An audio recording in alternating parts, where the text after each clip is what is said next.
Chemistry for you जो हमारी series चल रही है, उसी सीरीज़ में हम आज नेक्स्ट वीडियो लेके आए हैं जहाँ पर हम बात करेंगे कार्बन और उससे रिलेटेड कुछ प्रॉपर्टीज़ की।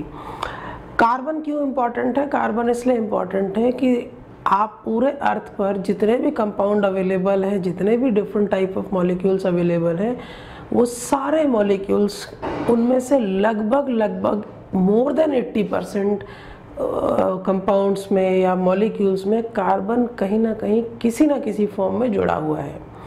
तो जितने भी पीरियोडिक टेबल में एलिमेंट्स हैं जो बॉन्ड बनाते हैं, उनमें सबसे ज़्यादा कार्बन बॉन्ड बनाता है। इवन जो बच्चे इस वीडियो को देख रहे हैं 9th 10th या 7th 8th वाले, वो उनको उतना नहीं आइडिया होगा, लेकिन जो बच्चे 10th और 11th और 12th वाले देख रहे हैं उनको ये खास तौर पर पता होगा कि कार्बन जो है इतना वर्सेटाइल है कि कार्बन के बेसिस पर एक पूरी ब्रांच ऑफ केमिस्ट्री डेवलप हो गई है, जिसको हम ऑर्गेनिक केमिस्ट्री कहते हैं। एक चीज़। दूसरी चीज़, ऑर्गेनिक केमिस्ट्री में वो कंपाउंड्स अवेलेबल होते हैं जिसमें कार्बन एक मेन कंस्टिट्यूएंट एलिमेंट होता है, और दूसरा जो नेचर हमें देता है, जितने भी सब्सटेंसेस नेचर हमें देता है, डायरेक्टली जो प्लांट और एनिमल प्रोड्यूस करते हैं उसमें कार्बन एक सब्सटेंस होना ही होना है। इसीलिए ये जो ऑर्गेनिक सब्सटेंस का पूरी एक फैमिली है, उसमें कार्बन सबसे मेजर एलिमेंट है। बात करते हैं इनऑर्गेनिक सब्सटेंसेस की, जैसे रॉक्स हो गए, सॉल्ट्स हो गए, उनमें मेजरली कार्बन नहीं मिलेगा, लेकिन स्टिल इनऑर्गेनिक सब्सटेंसेस जो हैं वो बहुत ही as compare to organic substances बहुत ही लिमिटेड हैं, या आप ऐसा कह सकते हैं कि उनके यूजेज बहुत लिमिटेड हैं, राइट। तो कार्बन बहुत इम्पॉर्टेंट है यही वजह से। अच्छा, एक और कार्बन की जो खास प्रॉपर्टी है, ग्रुप 14 का एलिमेंट है पीरियोडिक टेबल में, अगर आप देखेंगे एटॉमिक नंबर 6 है। इलेक्ट्रॉनिक कन्फिग्रेशन करेंगे तो इसकी इलेक्ट्रॉनिक कन्फिग्रेशन आएगी 2 और 4। आउटर मोस्ट शेल में या एल शेल में 4 इलेक्ट्रॉन है। इसका मतलब ये आयनिक बॉन्ड, अगर आप ऐसे कहें तो इनकी जो फेवरेबल कंडीशंस है, ये आयनिक बॉन्ड भी उतनी ही फेवरेबली बना सकते हैं। अगर हम थ्योरेटिकली अप्रोच को देखें तो 4 इलेक्ट्रॉन अवेलेबल है आउटर मोस्ट शेल में, तो आयनिक भी बना सकते हैं कि भाई 4 लूज कर दे या 4 गेन कर दे। थ्योरेटिकल कॉन्सेप्ट है ये। और अगर ये ना ही लूज करता है ना ही गेन करता है, ये शेयर करता है, तो कोवेलेंट बना सकता है। तो कार्बन हालांकि आयनिक नहीं बनाता है, कार्बन जो है वो कोवेलेंट बॉन्ड बनाता है। ग्रुप 14 के एलिमेंट्स को आप अगर बेसिकली देखेंगे, कार्बन, सिलिकॉन, जर्मेनियम, टिन और लेड, हालांकि नीचे वाले टिन और लेड को छोड़ दें, बहुत ज़्यादा कंपाउंड्स भी उनके अवेलेबल नहीं है। कार्बन और सिलिकॉन और जर्मेनियम तक पहुँचेंगे तो आप देखेंगे कि ये जो है कोवेलेंट बॉन्ड बनाने में ज़्यादा जो है स्टेबल या स्टेबिलिटी शो करते हैं।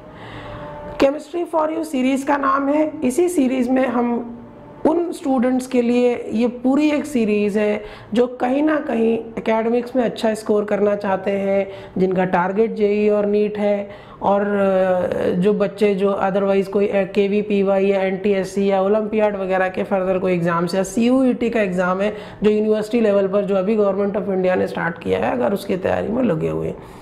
इस सीरीज़ में हम बात करते हैं छोटे छोटे कॉन्सेप्ट्स की। कई बार जो है हमारी रिवीजन या रिफ्रेश ना होने के कारण से कहीं मेमोरी में फेड हो जाते हैं, हमें डाउट क्रिएट करने लगते हैं। तो ये पूरी सीरीज़ उन्हीं के लिए है। कॉन्सेप्ट्स वीक हैं, यहाँ से देखिए और फर्दर आप अपनी स्टडीज़ को कंटिन्यू कीजिए। तो इसी सीरीज़ में हम शुरू करते हैं आज का टॉपिक कार्बन, जिसमें हम बेसिकली देखेंगे कार्बन के एलोट्रॉप्स, कार्बन की प्रॉपर्टी कैटिनेशन की, और कार्बन के आइसोमरिज्म या आइसोमराइजेशन वाले बिहेवियर्स को देखेंगे।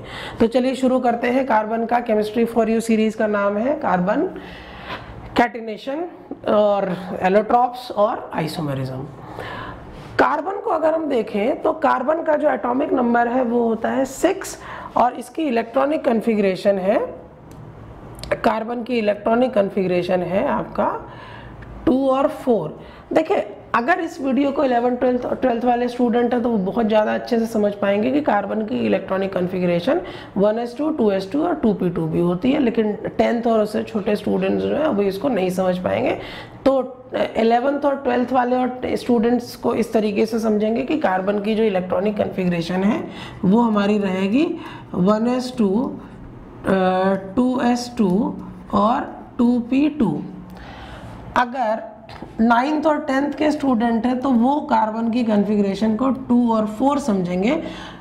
11th और 12th वाले स्टूडेंट को पता है कि सेकंड शेल जो है वो मेरी सेकंड शेल में 4 इलेक्ट्रॉन अवेलेबल है, जिसमें s ऑर्बिटल में 2 इलेक्ट्रॉन चले जाएंगे और p ऑर्बिटल में 2 इलेक्ट्रॉन चले जाएंगे। अगर हम इसकी इलेक्ट्रॉनिक कॉन्फ़िगरेशन को हम शो करें तो ये क्या होगा, 2s का ऑर्बिटल होगा और ये मेरा 2p के ऑर्बिटल हो जाएंगे, 2p के। तो यहाँ पर एक इलेक्ट्रॉन यहाँ चला जाएगा और एक इलेक्ट्रॉन यहाँ चला जाएगा, इस तरीके से। बाकी अगर जो स्टूडेंट 10th और 9th में है उनको ये समझेंगे, अगर ये कार्बन का न्यूक्लियस है तो यहाँ पर क्या होगा, 2 इलेक्ट्रॉन k शेल में चले जाते हैं और l शेल में आपके 4 इलेक्ट्रॉन चले जाते हैं। इस तरीके से हमारे पास इलेक्ट्रॉनिक कॉन्फ़िगरेशन है।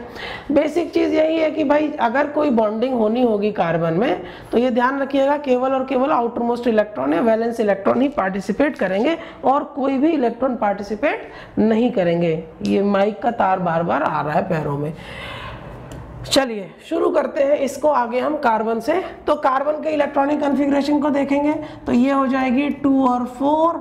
बाकी 11th 12th वाले स्टूडेंट इसको जानते हैं, इसकी इलेक्ट्रॉनिक कॉन्फ़िगरेशन हम 1s2, 2s2 और 2p2 करते हैं। और यहाँ पर सेकेंड शेल लास्ट जो है वैलेंस शेल है या आउटर मोस्ट ऑर्बिटल है। यहाँ पर इसके हम यहाँ पर एक एनिमेटेड एक डायग्राम सा दिया गया है, यहाँ से आप बहुत अच्छे से समझ पाएंगे। ये शेल जो है ये इसकी के शेल है और ये शेल है एल, और यहाँ पर क्या है, न्यूट्रॉन्स है इसमें और प्रोटॉन्स है इसमें, न्यूट्रॉन्स और प्रोटॉन्स। फर्दर आप देख सकते हैं ये प्रोटॉन्स है यहाँ पर और ये इलेक्ट्रॉन प्रोटॉन को डोनेट किया गया, नोटेशन दिया गया है। 6 प्रोटॉन हैं यहाँ पर और 6 न्यूट्रॉन है और के शेल में 1 इलेक्ट्रॉन ये है और आपका 4 इलेक्ट्रॉन जो है वो हमारे एल शेल में, आउटर मोस्ट शेल में अवेलेबल है। जो शेल सबसे बाहर की होगी वो आउटर मोस्ट शेल होगी, उसी शेल को वैलेंस शेल बोलते हैं। आउटर मोस्ट शेल में जो भी इलेक्ट्रॉन्स होंगे हमेशा बॉन्डिंग में वही पार्टिसिपेट करेंगे। इनर शेल के कोई भी इलेक्ट्रॉन बॉन्डिंग में पार्टिसिपेट कभी भी नहीं करते हैं। ध्यान रखिएगा, इनर शेल के कोई भी इलेक्ट्रॉन कभी भी बॉन्डिंग में पार्टिसिपेट नहीं करेंगे। शुरू करते हैं। कार्बन कैसा है, नॉन मेटेलिक एलिमेंट है और ग्रुप 14 पीरियोडिक टेबल को अगर आप देखेंगे तो वहाँ पर ग्रुप 14 में मिलेगा। और ग्रुप 14 के अगर हम एलिमेंट्स को देखें तो कार्बन होता है, सिलिकॉन होता है, जर्मेनियम होता है, टिन होता है, लेड होता है, जिसको हम याद करते हैं कहे सीता जी सुनो प्रभु, कहे सीता जी सुनो प्रभु, कार्बन, सिलिकॉन, जर्मेनियम, टिन और लेड।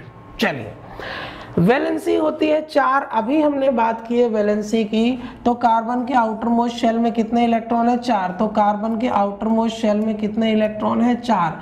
तो ये क्या करेगा, यही इसके क्या है, वैलेंस इलेक्ट्रॉन है और इन्हीं वैलेंस इलेक्ट्रॉन की मदद से ये क्या करेगा, अपनी बॉन्डिंग करेगा। टेट्रावैलेंट इसलिए बोलते हैं कि टेट्रा का मतलब ही होता है 4 और वैलेंट का मतलब है वैलेंसी, तो इसकी वैलेंसी है 4। वैलेंसी का मतलब है कितने इलेक्ट्रॉन अवेलेबल है जो बॉन्ड बनाने में हेल्प करेंगे। वैलेंस इलेक्ट्रॉन अलग होता है, वैलेंसी अलग होती है। वैलेंस इलेक्ट्रॉन की अगर हम बात करें तो आप देखिए नाइट्रोजन को, तो नाइट्रोजन का एटॉमिक नंबर 7 है। अगर मैं देखूं तो 2 और 5, ये जो 5 है ये वैलेंस इलेक्ट्रॉन्स हैं, राइट। लेकिन क्या ये पांचों इलेक्ट्रॉन पार्टिसिपेट करेंगे इलेक्ट्रॉन बनाने, बॉन्ड बनाने में? नहीं। अब हम इसकी वैलेंसी निकालेंगे तो हम इसको क्या करेंगे, 8 - 5 करेंगे तो ये आ जाएगा हमारे पास 3।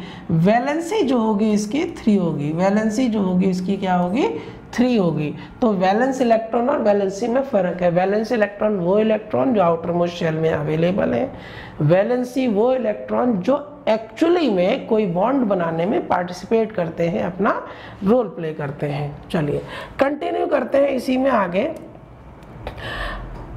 नेक्स्ट है capable of bonding with other atoms with single, double और ट्रिपल बॉन्ड।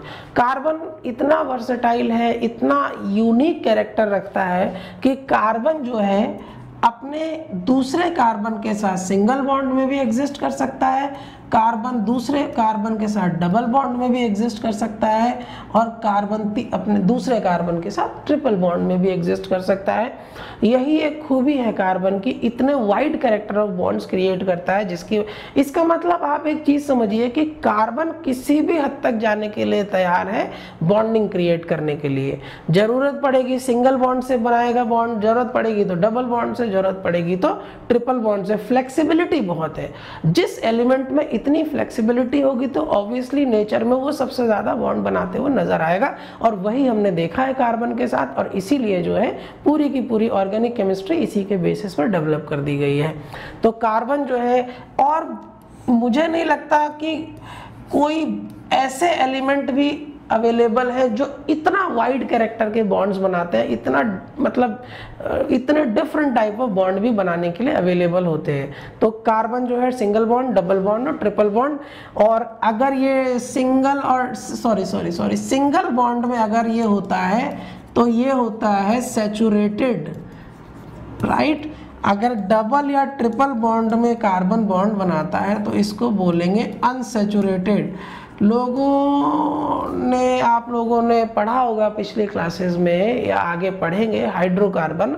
हाइड्रोकार्बन का मतलब है वो मॉलिक्यूल या वो कंपाउंड कार्बन के जिसमें केवल और केवल कार्बन के अलावा हाइड्रोजन जुड़ा हुआ होता है मेजॉरिटी कंटेंट में। ऐसा नहीं है कि अदर एलिमेंट नहीं हो सकते, लेकिन मेजॉरिटी कंटेंट में कार्बन और हाइड्रोजन आपको देखने को मिलेगा। तो कार्बन और हाइड्रोजन जब मिलते हैं और इसमें एक कार्बन की लॉन्ग चेन डेवलप होती है, कार्बन कार्बन के बीच में अगर सिंगल बॉन्ड है तो सैचुरेटेड हाइड्रोकार्बन हो जाएगा, अगर डबल बॉन्ड है और ट्रिपल बॉन्ड है तो वो हमारे अनसैचुरेटेड हाइड्रोकार्बन्स हो जाएंगे। कार्बन कार्बन ये बॉन्ड, अगर हम सैचुरेटेड और अनसैचुरेटेड की बात करें, अगर हम स्ट्रेंथ की बात करें तो अनसैचुरेटेड कार्बन की स्ट्रेंथ बहुत ज़्यादा होती है as compare to saturated. Easily आप समझ भी सकते हैं, एक बॉन्ड है मतलब आपने किसी दो आइटम्स को एक धागे से बांध रखा है और उन्हीं दो आइटम्स को आप दो धागे से बांध दीजिए या तीन धागे से बांध दीजिए, तो ऑब्वियसली जितने ज़्यादा नंबर ऑफ बॉन्ड्स या जितने ज़्यादा धागे से आप बांधेंगे उतनी ज़्यादा उसमें स्ट्रेंथ डेवलप होगी। तो जो ट्रिपल बॉन्डेड कार्बन एटम्स होते हैं वो ज़्यादा स्ट्रांगली बॉन्डेड होते हैं और एज कंपेयर टू सेकेंड और डबल और सिंगल बॉन्ड, ठीक। So they are capable of bonding with other atom with single, double और triple bond. Isotope of carbon important है, ध्यान रखिएगा। आइसोटोप ऑफ कार्बन 12, देखिए कार्बन के C12, C13 और C14 मेजर बता रहा हूँ, आइसोटोप्स तो और भी होते हैं, C12, C13 और C14। पहले क्या करते थे हम, जैसे हाइड्रोजन का एटॉमिक मास 1 है, हीलियम का एटॉमिक मास 2 है। पहले क्या करते थे हम ऑक्सीजन के रिस्पेक्ट में जो है एटॉमिक वेट मेजर किया करते थे। कैसे मेजर किया करते थे, जैसे मान लो ये पेन है, इस पेन का वजन में ये 1 ग्राम है, ठीक है ना, या मुझे नहीं पता इसका कितना वेट है। अगर मैं क्या करूं, तराजू लूं और तराजू में मैं दूसरी तरफ क्या करूं, कुछ भी जो है एक आर्टिकल रखूं और मैं ये पेन रखता चला जाऊं, ठीक है, तो क्या मान लो किसी आर्टिकल का वजन जो है वो 10 पेन के बराबर आ जाता है।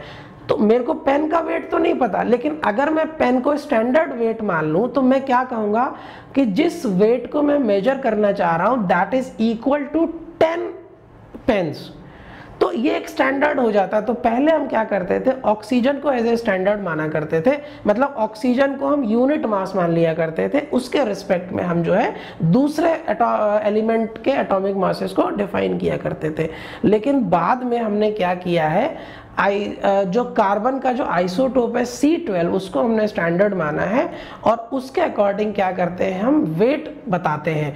एक्चुअली जो भी आप वेट देखते हैं पीरियोडिक टेबल में वो रिलेटिव वेट होता है, that is related to isotope 12। एक एग्जांपल से समझाता हूं, जैसे देखिएगा कार्बन C12 का वेट है 12 ग्राम, एक चीज।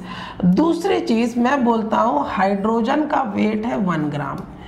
इससे मुझे क्या पता चलता है, हाइड्रोजन का जो वेट है वो कार्बन से 1/12 है, ये मुझे पता चलता है। और अगर मैं यहाँ पर कहूँ कैल्शियम का वेट है 40 ग्राम्स, ठीक है ना, तो मेरा रेफरेंस क्या है, कार्बन है, राइट। तो कैल्शियम के वेट जो है वो कितना है, 40 ग्राम है, तो हम उसी के प्रोपोर्शनेट में ही निकाल सकते हैं, ठीक। तो कार्बन को हमने यूनिट मास माना गया है, तो यहाँ पर इसका जो वेट हो जाएगा that is equal to 12 times of carbon. चलिए सॉरी 40 ग्राम है तो 40 times of carbon. So isotopes of carbon, तो कार्बन एक स्टैंडर्ड है, पहले ये स्टैंडर्ड ऑक्सीजन हुआ करता था, लेकिन बाद में IUPAC ने कुछ फर्दर चेंजेस किए होंगे, हो सकता है उन्हें कुछ स्टेबिलिटी वाले इश्यूज आए होंगे तो उन्होंने कुछ चेंजेस किए होंगे। कार्बन 14 जो है ये फिर एक यूनिक सब्सटेंस आता है, carbon 14। Carbon 14 is the radio active which is the isotope used for carbon dating. देखिए कार्बन डेटिंग का क्या रोल होता है, कभी कभी हम न्यूज़ देखते हैं कि हमको डायनासोर की हड्डियां मिली हैं या कोई अवशेष हमको मिले हैं, वो इतने पुराने हैं। अब ये कितने पुराने हैं वो हमें कैसे पता, इसके लिए एक टेक्निक होती है कार्बन डेटिंग टेक्निक, जिसके थ्रू हम क्या करते हैं, उसकी एज निकाला करते हैं। तो कार्बन एक इतना यूनिक सब्सटेंस है कि जो है इसकी डेटिंग, इसके लिए इससे हम क्या करते हैं, किसी भी जो भी हमारे हिस्टोरिकल जो खुदाई वगैरह होती है वहाँ पर मिलते हैं अवशेष वगैरह, तो उसकी जो है हम जांच पड़ताल करते हैं, उसकी एज पता करते हैं। अच्छा, कार्बन से ही कार्बन डेटिंग क्यों करते हैं, फिर एक क्वेश्चन आता है। तो मैंने क्या बोला है कि जो कार्बन है, आप अर्थ में देखेंगे लगभग सारे मटेरियल में, सारे सब्सटेंसेस में कार्बन डायरेक्ट या इनडायरेक्ट फॉर्म में कहीं ना कहीं अवेलेबल है। कोई एलिमेंट मिले या ना मिले, कार्बन जरूर मिलेगा उसमें। तो हम लोग क्या करते हैं, कार्बन को कैलकुलेट करते हैं। एक फॉर्मूला होता है हाफ लाइफ का, कार्बन डिसइंटीग्रेशन रेट होता है, वो कभी आप पढ़ेंगे, हालांकि 11th-12th के स्टूडेंट जानते हैं तो मैं डिटेल में नहीं जाना चाहता हूँ। तो C14 जो है वो रेडियो एक्टिव होता है, उसी के बेसिस पर हम क्या करते हैं, एज कैलकुलेट करते हैं। बस हम ये देखते हैं उसके थ्रू कि कार्बन जो है इतना डिटेरियोरेट हो गया है, और इतना डिटेरियोरेट होने में कितनी टाइम लगा होगा, जितना टाइम लगा होगा उतनी ही एज होगी। चलिए खैर नेक्स्ट बढ़ते हैं, इसी को आगे कंटिन्यू करते हैं। कार्बन में कुछ स्पेसिफिक पॉइंट्स कार्बन से रिलेटेड देख लेते हैं। एटॉमिक नंबर 6 पता है, एटॉमिक वेट 12 पता है, मेल्टिंग पॉइंट 3550 डिग्री सेल्सियस, लगभग 3600 डिग्री सेल्सियस, अच्छा खासा मेल्टिंग पॉइंट है कार्बन का, राइट। बॉइलिंग पॉइंट लगभग 4800 डिग्री सेल्सियस। डेंसिटी की बात करें तो डेंसिटी में देखिए, हम अभी पढ़ेंगे एलोट्रॉप्स, तो यहाँ पर मैं 3 चीज़ें बता देता हूँ आपको। कार्बन के बेसिक एलोट्रॉप डायमंड, ग्रेफाइट और एमॉर्फस कार्बन जो होता है, एमॉर्फस कार्बन जिसको नहीं पता है वो देख लीजिएगा। एमॉर्फस कार्बन बोलते हैं कोक या फिर चारकोल को, कोक या फिर चारकोल को, ठीक है। एमॉर्फस का मतलब होता है शॉर्ट रेंज ऑर्डर्ड कार्बन के जो एटॉमिक अरेंजमेंट होता है। तो डायमंड का जो डेंसिटी है 3.5, ग्रेफाइट की डायमंड डेंसिटी 2.25 है, और कोक की डेंसिटी जो है 1 ग्राम पर सेंटीमीटर क्यूब है। तो अगर डेंसिटी की बात करें तो डायमंड की डेंसिटी सबसे ज़्यादा है, सेकेंड नंबर पर आपका ग्रेफाइट आता है, और कोक और चारकोल काफ़ी ज़्यादा लाइट वेटेड है। ऑक्सीडेशन स्टेट्स +2, +3, +4, ये ऑक्सीडेशन स्टेट अभी 11th-12th के स्टूडेंट या फर्दर अगर हायर स्टडीज़ के स्टूडेंट्स होंगे उन्हें पता चल रही होगी कि ये क्या है, तो अदरवाइज 9th-10th के स्टूडेंट को अभी नहीं पता चल रही होगी ऑक्सीडेशन स्टेट्स। तो वो आप सिंपल समझिए कि ये जो है ऐसे समझिए कि किस हद तक या किस लेवल तक इलेक्ट्रॉन को जो है शेयर कर सकते हैं और अपने बॉन्ड क्रिएट कर सकते हैं। Electronic configuration 1s2, 2s2, 2p2। Unique property catenation. Catenation क्या होता है, सेल्फ लिंकिंग प्रॉपर्टी, ये वर्ड को ध्यान रखिएगा, self linking property. Self linking का मतलब है कार्बन दूसरे कार्बन के साथ लिंक हो गया, सेल्फ लिंकिंग। ये कार्बन दूसरे के साथ लिंक हो गया, सेल्फ लिंकिंग। ये कार्बन और कार्बन के साथ लिंक हो गया, ये कार्बन और कार्बन के साथ लिंक हो गया। This is called self linking property of carbon. इसी प्रॉपर्टी को हम कैटिनेशन बोलते हैं। एक कार्बन दूसरे से, वो आगे वाले से, वो और आगे, वो और आगे, इस तरीके से एक लॉन्ग चेन बना दे और कार्बन जो है वो कंटिन्यूअसली जुड़ता चला जाए, दिस इज कॉल्ड कैटिनेशन। और इसी कैटिनेशन के थ्रू हमें कार्बन में स्ट्रेट चेन, ब्रांच चेन और रिंग्स भी देखने को मिलती हैं। स्ट्रेट चेन तो यही वाली हो गई स्ट्रेट चेन। ब्रांच चेन के केस में कार्बन, यहाँ पर कार्बन, यहाँ कार्बन, यहाँ कार्बन, ये कार्बन, ये कार्बन, ये कार्बन। ब्रांच चेन जितना चाहो, जहाँ से चाहो इतनी ब्रांचेस डेवलप हो जाएंगे इसकी, this is called branch chain carbon.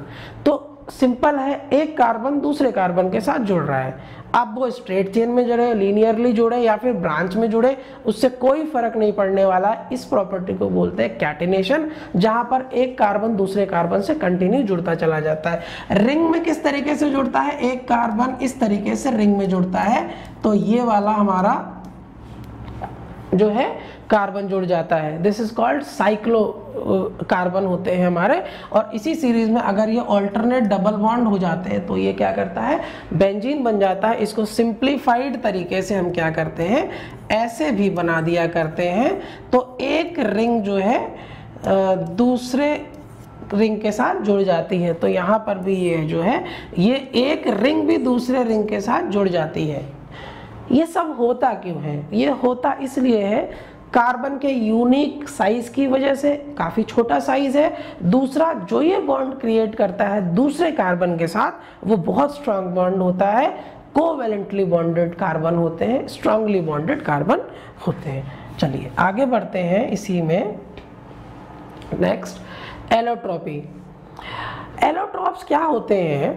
देखिए, बहुत सारे एलिमेंट्स क्या होते हैं, अगर हम बात करें कार्बन की, एटॉमिक नंबर 6 है, तो 2 इलेक्ट्रॉन के शेल में आ जाएंगे और आगे एल शेल में 4 इलेक्ट्रॉन चले जाएंगे। जो इलेक्ट्रॉन होते हैं ये बॉन्ड बनाने में हेल्प करते हैं, केमिकल बॉन्डिंग करते हैं। इसका मतलब कहीं ना कहीं, देखिए, बॉन्ड बनना और बॉन्ड टूटना, दिस इज रिएक्शन। जब भी कोई रिएक्शंस होते हैं तो उनमें एक्चुअली में क्या हो रहा होता है? या तो बॉन्ड बन रहे होते हैं या टूट रहे होते हैं। अगर टूट रहे होंगे तो पुराने वाले के साथ तोड़ेंगे बॉन्ड, नए वाले के साथ बनाएंगे और यही रिएक्शन हो गया। सो केमिकल रिएक्शन के ड्यूरेशन पे कौन रोल प्ले करता है? Outer most electron. Outer most electron एक के साथ तोड़ेंगे बॉन्ड और दूसरे के साथ जाके बना लेंगे। अब बनाते समय वो शेयर भी कर सकते हैं और वो जो है गेन या लूज भी कर सकते हैं। ये जो लेना और देना इलेक्ट्रॉन का, या जो शेयर करना है इलेक्ट्रॉन का, ये हमें बताता है केमिकल प्रॉपर्टीज। कितना ज़्यादा शेयर करेगा, कितना कम शेयर करेगा, कितने इलेक्ट्रॉन लूज करेगा, कितने इलेक्ट्रॉन गेन करेगा, कितनी जल्दी लूज करेगा, कितनी देर में लूज करेगा, कितनी जल्दी गेन करेगा, इस सभी बिहेवियर से केमिकल प्रॉपर्टीज अराइज होती हैं। तो इसका मतलब केमिकल प्रॉपर्टीज चाहे किसी भी एलिमेंट की हो, वो डायरेक्टली रिलेटेड होती हैं आउटर मोस्ट इलेक्ट्रॉन के साथ। आउटर मोस्ट इलेक्ट्रॉन कम होंगे, फर्क पड़ेगा केमिकल प्रॉपर्टी पे, ज़्यादा होंगे कम फर्क पड़ेगा। जल्दी रिलीज करेंगे फर्क पड़ेगा, कम देर में रिलीज करेंगे फर्क पड़ेगा केमिकल प्रॉपर्टीज के ऊपर। लेकिन बात करें फिजिकल प्रॉपर्टीज की, फिजिकल प्रॉपर्टीज जो होती है फिजिकली, जिसको हम ऑब्जर्व कर सके, जिसको हम सेंस कर सकें, फिनोमेना जिसकी वजह से एलिमेंट जो है फिजिकल प्रॉपर्टीज अलग अलग शो कर रहा है। जैसे कि वाटर, H2O, वाटर जो होता है वो जो है केमिकली अगर देखें तो H2O है, लेकिन अगर हम इसकी फिजिकल प्रॉपर्टीज को देखें तो कभी तो ये स्टीम के फॉर्म में एग्जिस्ट कर रहा है, कभी ये क्या कर रहा है, लिक्विड की फॉर्म में एग्जिस्ट कर रहा है, और कभी ये क्या करता है, आइस की फॉर्म में एग्जिस्ट करता है, सॉलिड फॉर्म में, लिक्विड फॉर्म में और गैस फॉर्म में। केमिकली का क्या वाटर में कोई चेंज हुआ है क्या? नहीं है, तो H2O, लेकिन मॉलिक्यूलर इंटरेक्शन में चेंज हुआ है, जिसकी वजह से ये डिफरेंट स्टेट्स में एग्जिस्ट करता है या डिफरेंट फिजिकल प्रॉपर्टी शो करता है। कार्बन के केस में ये कार्बन जो है अरेंजमेंट कुछ इस तरीके से होता है, मतलब कार्बन में जो डिफरेंट फिजिकल प्रॉपर्टीज मिल रही हैं वो अरेंजमेंट ऑफ बॉन्ड्स की वजह से मिल रही हैं, और इन्हीं अरेंजमेंट ऑफ बॉन्ड्स को हम अभी देखेंगे। तो फिलहाल के लिए इतना समझिए आप एलिमेंट एग्जिस्ट इन 2 और more different physical states but similar chemical properties. Chemical property similar होगी, बस अरेंजमेंट अलग अलग हो जाएगा। केमिकल प्रॉपर्टी क्यों सिमिलर होगी? क्योंकि कार्बन के आउटर मोस्ट इलेक्ट्रॉन तो 4 ही रहेंगे, चाहे वो डायमंड बनाए तो भी आउटर मोस्ट में 4 रहेंगे, अगर वो ग्रेफाइट बना रहा है तो भी आउटर मोस्ट में 4 हैं, और अदरवाइज अगर वो फुलरीन बना रहा है तो भी 4 ही हैं। तो क्योंकि 4 वैलेंस इलेक्ट्रॉन है तो केमिकल प्रॉपर्टी उतनी ही रहेगी। फिजिकल प्रॉपर्टी की बात करेंगे तो चेंज हो जाएगी, क्योंकि बॉन्ड चेंज हो गया है, बॉन्ड लेंथ चेंज हो गया है, बॉन्ड एंगल चेंज हो गया है, काफी सारी चीजों में वेरिएशंस आ गया है। तो ये 3 मेरे पास जो है वो हमें मिलते हैं इसके एलोट्रॉप्स। तो एलोट्रॉप्स जो है वो क्या है?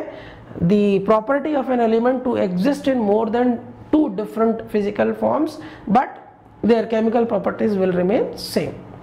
चलिए, सबसे पहला हम एलोट्रॉप देखते हैं। ग्रेफाइट बहुत इंपॉर्टेंट है। अब देखिए, बस हम स्ट्रक्चर पे डिटेल आपको थोड़ा सा बताते चलेंगे, ध्यान रखिएगा। यहाँ पर देखिए, हम कार्बन को देखें, अगर इस कार्बन को देखता हूं मैं, ये कार्बन जो है 1, 2 और 3, मतलब एक कार्बन जो है वो क्या है? अगले 3 कार्बन के साथ जुड़ा हुआ है। ठीक है, ये वाला कार्बन इस कार्बन से, इस कार्बन से, इस कार्बन से 3 कार्बन के साथ जुड़ा हुआ है। इस कार्बन को अगर मैं देखूं तो ये इसके साथ और यहाँ पर एक कार्बन और आगे जुड़ जाएगा।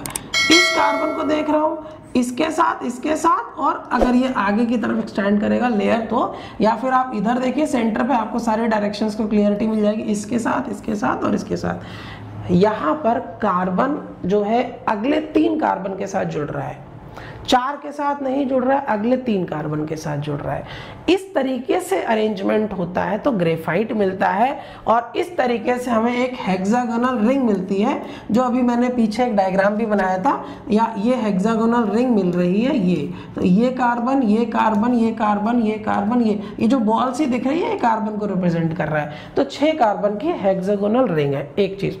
दूसरी चीज, ये लेयर में है, ये लेयर में है, मतलब एक लेयर इस तरीके से है, इसके नीचे एक लेयर इस तरीके से है। ठीक, तो एक लेयर ये है, एक लेयर ये है, ये एक लेयर दिखाई गई है। सिंगल लेयर को, इसको बोलते हैं ग्राफीन, सिंगल लेयर को हम बोलते हैं ग्राफीन।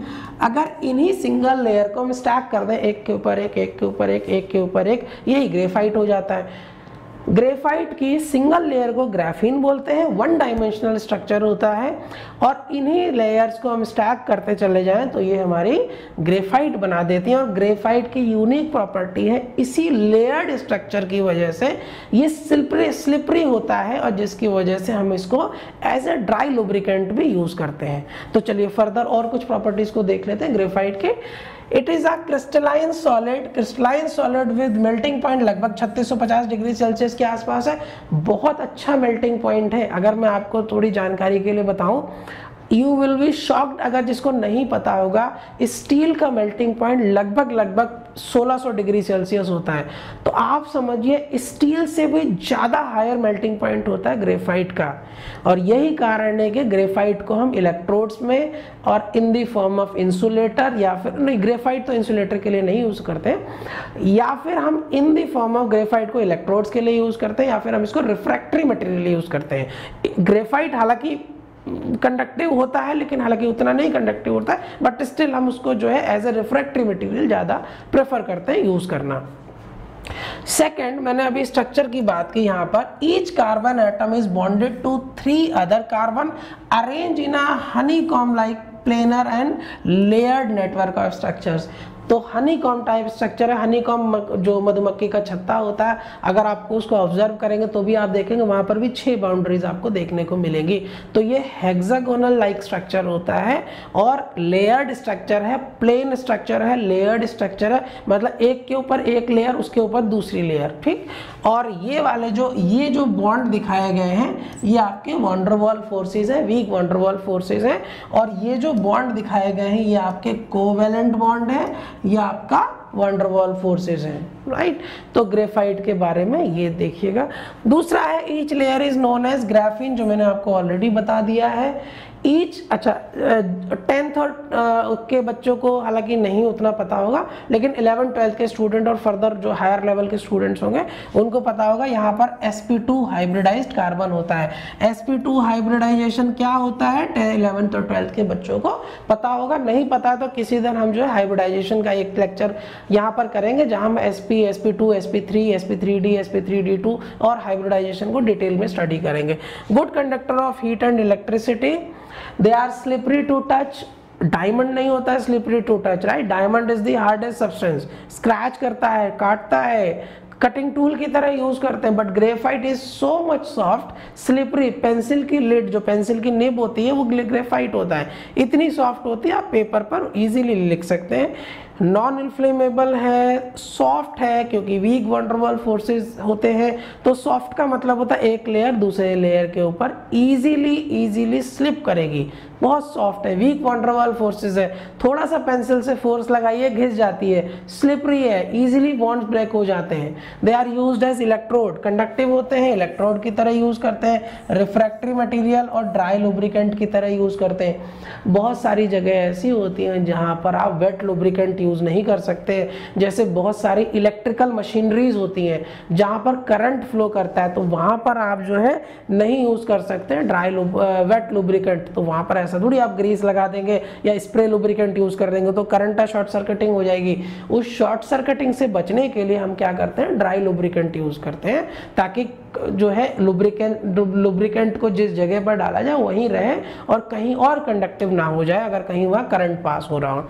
रिफ्रैक्टरी, अच्छा रिफ्रैक्टरी अगर किसी को नहीं पता है, एक छोटा सा इंट्रोडक्शन में रिफ्रैक्टरी का दे देता हूं। आप ऐसे समझिए, आयरन की जब प्रोसेसिंग होती है, आयरन की रिफाइनिंग होती है, तो आयरन को पिघलाया जाता है। आपके घरों में जो कबाड़ वाला आता है वो लोहे और ये सब लेके जाता है, इसका क्या होता है, ये वापस से रिसाइकिल होते हैं। रिसाइकिल होने के लिए इनको मेल्ट करना पड़ता है। अब लोहे को अगर लोहे के बर्तन में मेल्ट करेंगे तो जो बर्तन है वही पिघल जाएगा। तो होता क्या है, ऑब्वियसली आपको एक ऐसा मटीरियल चाहिए जिसका मेल्टिंग पॉइंट जो है वो उस मटेरियल से ज़्यादा होना चाहिए जो उसके अंदर डाला गया है।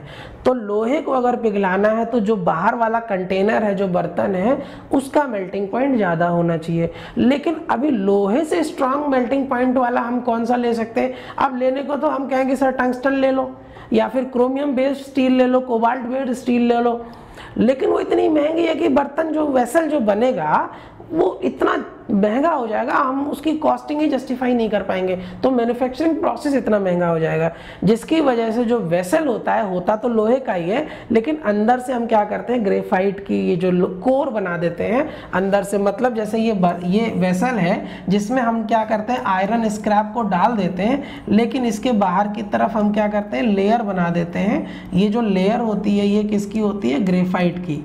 तो क्या अब ग्रेफाइट का, अब जो आयरन यहाँ आ रहा है इसका टेम्परेचर लगभग 1600 डिग्री सेल्सियस है, और जो ग्रेफाइट हम यूज कर रहे हैं इसका टेम्परेचर जो है लगभग 3600 के आसपास है।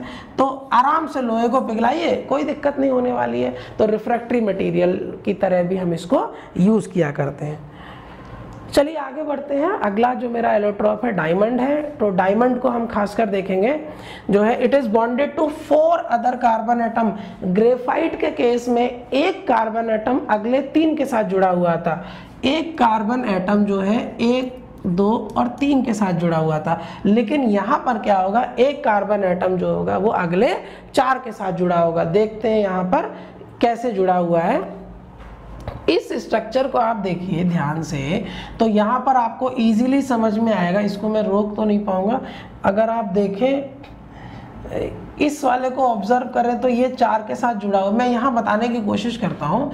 यहाँ पर आप देखिए, अगर इस वाले को आप देखें, इस वाले को, तो ये एक इसके साथ जुड़ा हुआ, एक इसके साथ, एक इसके साथ, एक इसके साथ। जो ये देखिए ये ब्लू है, ये ब्लू वायलेट के साथ जुड़ा हुआ है, राइट। तो ये 4, एक कार्बन एटम अगले 4 के साथ जुड़ा हो, बट यही अरेंजमेंट ऑफ एटम्स है।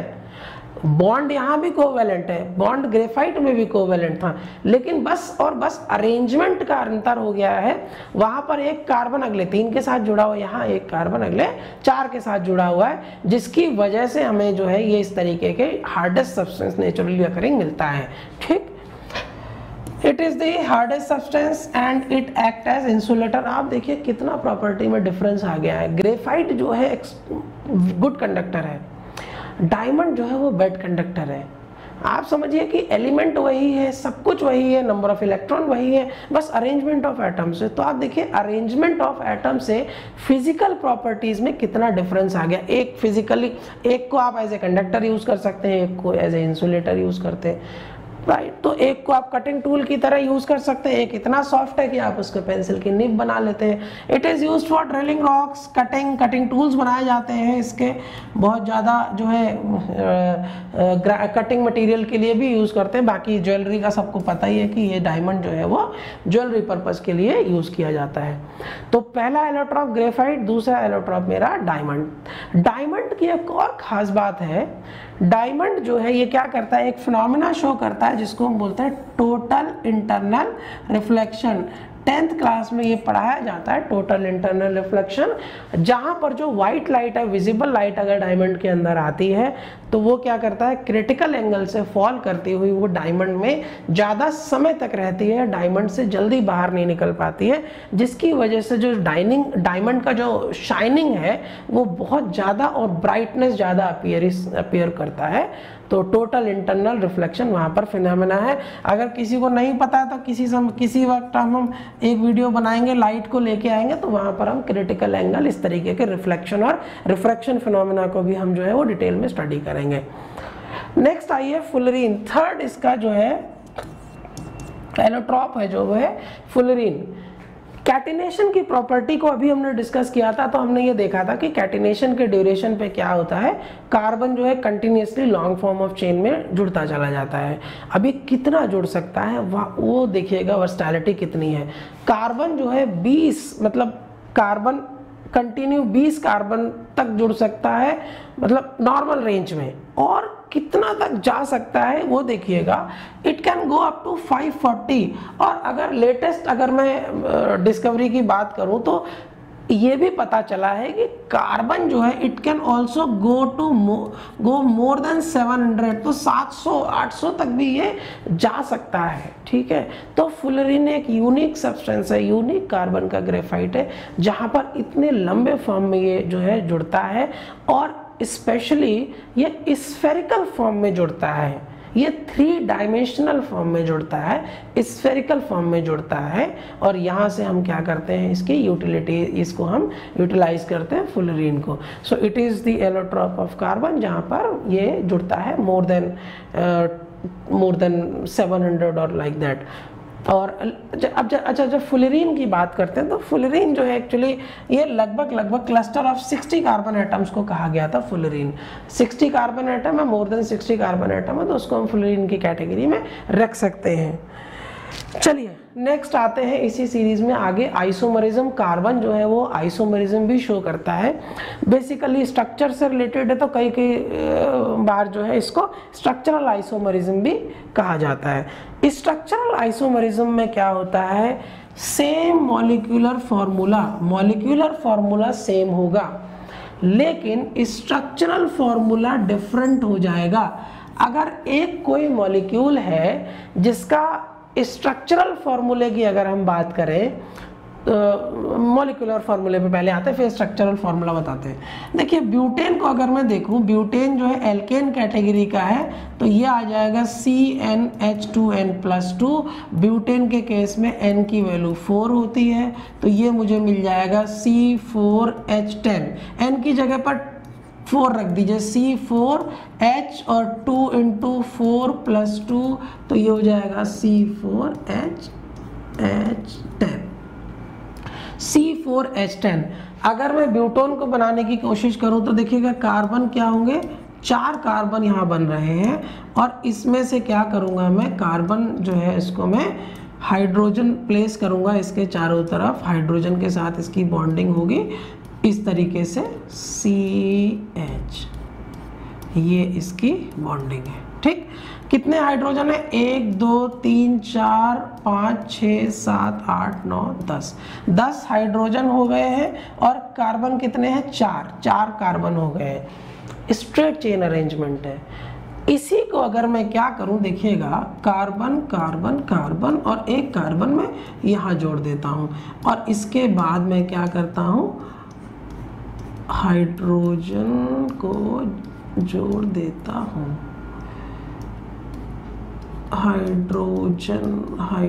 इसको क्या हो गया, पेन क्यों नहीं चल रहा है? हाइड्रोजन, ये राइट।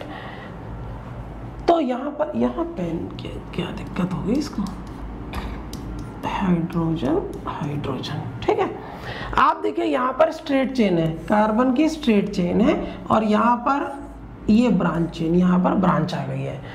तो यहाँ पर देखिए, आप इसमें चेक करेंगे C4H10 है, यहाँ पर चेक करेंगे तो भी C4H10। 1 2 3 4 और 3 हाइड्रोजन, ये 3 4 5 6 7 8 9 10 कार्बन। मॉलिक्यूलर फार्मूला ब्यूटेन का C4H10 है। स्ट्रक्चरल फार्मूला की बात करेंगे तो यहाँ पर हमने एक स्ट्रक्चरल फार्मूला बनाया जो स्ट्रेट चेन है, यहाँ पर ब्रांच चेन है। इस फिनोमेना की वजह से, राइट, जहाँ पर एक molecule, specially in the form of carbon की बात कर रहे हैं, मॉलिक्यूलर फार्मूला सेम है लेकिन स्ट्रक्चरल फार्मूला डिफरेंट हो जाता है। इसी प्रॉपर्टी को हम क्या बोलते हैं? आइसोमरिज्म बोलते हैं। और इसी आइसोमरिज्म में हम एक डायग्राम देखते हैं, यहाँ पर हम आगे डिटेल में करते हैं। तो हमने यही वाला देखा था, कार्बन के 4 कार्बन है, ब्यूटेन C4H10 है। अगर इसी को हम क्या करते हैं, 3 कार्बन की ये चेन है, एक कार्बन यहाँ आ गया ब्रांच में, this is called isobutane. Pentane की बात करें, आइसोमर ऑफ कार्बन ही है पेंटेन, तो 5 कार्बन स्ट्रेट चेन में है। पेंटेन के केस में आप निकालेंगे तो क्या होगा, CnH2n+2, तो ये हो जाएगा, पेंट का मतलब होता है 5, तो C5 और 2 5 10 और 2 12, तो C5H12। देखिएगा 1 2 3 4 5 और 5 ये 10 11 और 12, C5H12। सेम यहाँ पर देखिएगा, 4 ये हो गए और एक कार्बन ये ब्रांच में आ गया है और 4 हाइड्रोजन, 4 और 3 7 8 9 10 11 12। और यहाँ पर कार्बन का दूसरा अरेंजमेंट है पेंटेन के केस में इस तरीके से। आप तीनों जगह देखिए C5H12 ही आपको देखने को मिल रहा है और ये जो C5H12 आपको देखने को मिल रहा है, मॉलिक्यूलर फार्मूला तीनों के केस में सेम है लेकिन स्ट्रक्चरल फार्मूला डिफरेंट हो जाता है। आइसोमर ऑफ हेक्सेन, ये इंपॉर्टेंट है, आपको आना चाहिए, देख लीजिएगा। इसमें हेक्सेन का मतलब होता है कार्बन 6, ठीक है। मेथ का मतलब है 1 number of carbon, eth 2, prop 3, but 4, pent 5, hex 6, hept 7, oct 8, 9 non 10 dec. ठीक, तो यहाँ पर आइसोमर्स ऑफ हेक्सेन दिया गया है। तो यहाँ पर हम इस चैप्टर को या इस टॉपिक को ख़त्म करते हैं। कोई डाउट है कमेंट कर लीजिए, डिटेल्स आपके सामने हैं। और अगर आपको कोई और वीडियो चाहिए इसी से रिलेटेड तो आप बता सकते हैं, कमेंट में बताइए, उसको मैं देखूंगा, वहाँ से वीडियो प्रिपेयर करने की कोशिश करूंगा। अगर जो भी आपको डाउट है वो बता दीजिए, उस वीडियो को हम प्रिपेयर कर देंगे। सो होपफुली आपको ये वीडियो अच्छा लगा होगा, ये सीरीज़ भी आपको पसंद आ रही होगी। पढ़ते रहिए, एंजॉय करते रहिए, अच्छे एग्ज़ाम्स को क्रैक कीजिए। Thank you very much.